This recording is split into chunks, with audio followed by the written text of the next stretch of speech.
Hello नमस्कार मु अनिता आपण मानू ओडिया चैनल को स्वागत।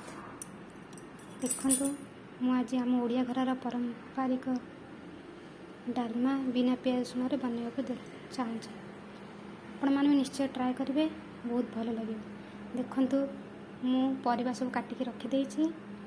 परिबारे मु सजना छुई, आलू, गाजर, बीन्स, अमृतभंडा, पोटल, बैगण, गोटे टमाटो एवं हरड़ डाली भिजेकी रखी। आपण भी मुग डाली भी करें। वर्तमान ये सब को एक प्रेसर रे 3टा सीटी पर्यंत सिझेकी छाड़देवी लुण हलदी देकी। देखंतु वर्तमान लुण हलदी प्रेसर लिड दे 3टा सीटी पर्यंत सिझा को छाड़ी दूची। वर्तमान डाल सिझी जाइए छुंक प्रस्तुत करवा।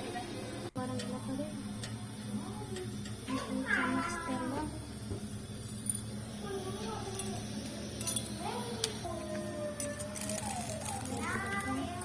जीरा फुटना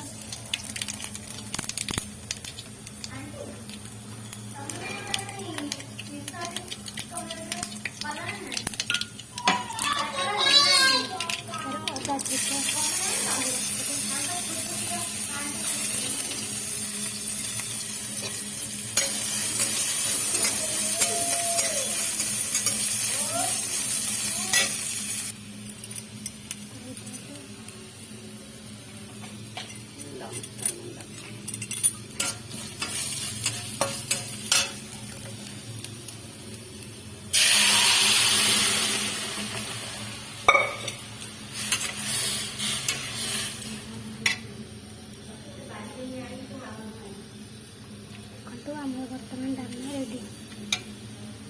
ऊपर टिके जीरा गुंड दे